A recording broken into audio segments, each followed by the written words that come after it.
আজ রথ, আমি আজ বানিয়ে নিলাম মালপোয়া। আজ আমি কৃষ্ণকে দেব মালপোয়া। আপনারা খুব সহজেই ঘরেতে নরম তুলতুলে মালপোয়া বানিয়ে নিতে পারে। তা চলুন রেসিপি শুরু করা যাক। প্রথমে আমি 1 বাটি ময়দা নিয়ে নিয়েছি। এই যে বাটিটা, কালো বাটিটা আমি যেটা বানাবো, এটা ঠাকুরেরই বাটি। 1 বাটি ময়দা, আর আমি নিলাম 1/2 বাটি সুজি, আর নেব 1/2 বাটি চিনি পাউডার। চিনি আপনারা দিতে পারেন, চিনি পাউডার আমরা ইউজ করি, চিনির পাউডার দেবো। আমি চিনির পাউডারই ইউজ করি। আচ্ছা, 1/2 বাটি আমি চিনির পাউডার দিয়ে দিলাম। আপনারা চিনিটা বুঝে দেবেন। 1 বাটি ময়দা, 1/2 বাটি সুজি, আর তাতে 1/2 বাটি চিনিটা একদম পারফেক্ট হবে। মানে খুব ক্যাটকেটে মিষ্টিটা হবে না, নর্মাল হবে। আর যদি ক্যাটকেটে মিষ্টি খান তাহলে আপনারা কিন্তু একটু চিনি বেশি কম করতে পারেন। আচ্ছা, আমি এবার ঠান্ডা দুধ দিয়ে দেবো, মানে ফ্রিজে রাখি নর্মাল টেম্পারেচারে। আমি 2 ঘন্টা আগে দুধটা জাল দিয়ে দিয়েছি।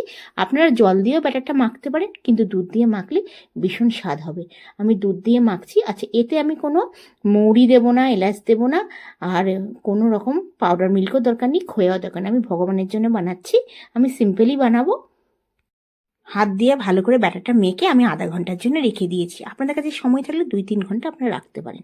কারণ আমি মৌরি ইলাচি পাউডার যেটা আছে, মৌরি এলাচি পাউডার, এগুলো না আমার ঠাকুরের জন্য রাখা ছিল না। এগুলো সব মানে রান্নাঘরেতে রাখা ছিল, ওই জন্য আমি ওইটা আর ইউজ করছি না। আচ্ছা, এই যে কড়াইটা, এটা আমার ঠাকুরের কড়াই। আর ঘি দেখুন, আমি এই মালপোয়াটা ঘি দিয়ে বানাবো, অসাধারণ লাগে। আর আমি ভগবান কৃষ্ণকে ঘি দিয়ে আমি ভোগ দিই।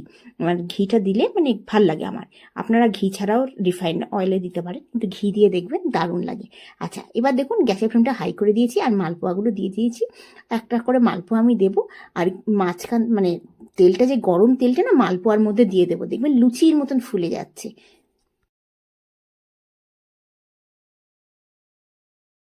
এক সাইডটা হয়ে গেলে আমি উল্টে দেবো। এই মালপোয়া কৃষ্ণ ভীষণ পছন্দ করে, কৃষ্ণ ঠাকুর। আমি আজকে যেহেতু রথ, ওই জন্য মালপোয়া ভেবেছিলাম নারকেলের নাড়ু আর মালপোয়া দুটোই বানাবো, কিন্তু সময় পাইনি, তো নারকেল নাড়ুটা করতে পারলাম না। তাড়াতাড়ি করে আমি মালপোয়াটাই বানিয়ে নিলাম। দেখুন অনেকটা ফুলেছে, আমি ঘি বেশি দিইনি, খুব একটা অল্প ঘিতে আমি বানাচ্ছি। দেখুন এই মালপোয়াগুলো এত সফট হয়। আচ্ছা, আপনারা কিন্তু এর মধ্যে একটু নারকেল দিতে পারেন। আমার অ্যাকচুয়ালি মানে আনা হয়নি বলে আমি দিতে পারলাম, নাহলে কিন্তু আমি এতে মৌরি দিই, একটু মৌরিটাকে ক্র্যাশ করে মৌরিটা দিই, আর একটু ইলাচি পাউডার দিই, আর দিই নারকেল। অসম্ভব ভাল লাগে। আমার তাড়াহুড়া করে কিছু আনা হয়নি, তো সিম্পল আমি একদম মালপোয়াটা বানালাম, ময়দা দিয়ে, সুজি দিয়ে, আর দুধ দিয়ে, চিনি দিয়ে। আর কিচ্ছু আমি দিইনি। আপনারা এর মধ্যে কিন্তু নারকেল দিতে পারেন, কিংবা ডেসিকেটেড কোকোনাট। অনেক সময় নারকেল না থাকলেও ডেসিকেটেড কোকোনাট, শুকনো নারকেল তো চাটনি টাটনির জন্য আমরা ঘরেতে রাখি, আপনারা ওইটা দিতে পারেন। দেখুন কি দারুণ ফুলেছে, দেখুন দারুণ ফুলবে। গরম তেলটাকে, মানে আমি ঘিটাকে নিয়ে আমি ওপরটায় দিয়ে দিয়েছি, আর সেই গরম তেলটা ওপরে লাগলে লুচির মতন পুরো ফুলে যাবে। কি দারুণ লাগছে দেখুন। একটুখানি গ্যাসের ফ্লেমটা মিডিয়ামে ভাজবেন, হাই করবেন না। আমি মিডিয়ামে এই মালপোয়াগুলো ভাজছি। আজকে রথেতে আমরা কৃষ্ণকে যেরকম ইচ্ছা আপনারা ঘরে দিতে পারেন। আমি এর আগে মালপোয়া রেসিপিও দিয়েছি অনেকবার। আমি মালপোয়া প্রায় বানিয়ে থাকি, আমি কৃষ্ণকে দিই মালপোয়া, নারকেল নাড়ু। দেখুন কি দারুণ হয়ে গেছে। একটুখানি ছেঁকে নেব।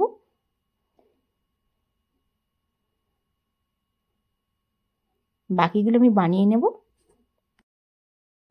আজ ভগবানের জন্য বানিয়ে নিচ্ছি মালপোয়া।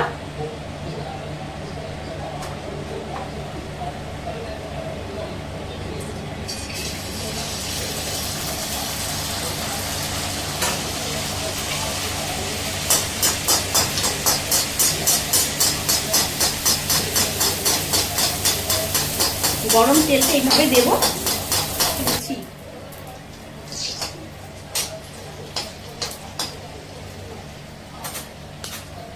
আজ দেরি হয়ে গেল, ঠাকুরকে কৃষ্ণকে দেব মালপোয়া।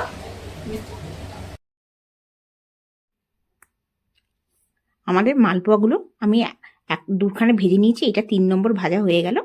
আপনাদের ভিডিওটা কেমন লাগছে আমাকে অবশ্যই জানাবেন। যদি ভালো লেগে থাকে একটা লাইক করবেন, বন্ধু বান্ধবের কাছে শেয়ার করবেন আমার চ্যানেলটিকে। ঘরে বানাবেন, নিজেরা খাবেন, এমন নয় যে বানিয়ে ভগবানকে দিতে হবে, নিজেরা বানিয়ে খেতে পারেন। আমরা তো রথের দিন গজা, খাজা, পাঁপড়, পকোড়া এসব বানাই, আপনারা বানিয়ে নিতে পারেন। আপনাদের যদি ভিডিওটা ভালো লেগে থাকে অবশ্যই লাইক করবেন, শেয়ার করবেন বন্ধু বান্ধবের কাছে। আমার চ্যানেলকে এখনো পর্যন্ত সাবস্ক্রাইব না করে থাকে তাহলে সাবস্ক্রাইব করার অনুরোধ রইল।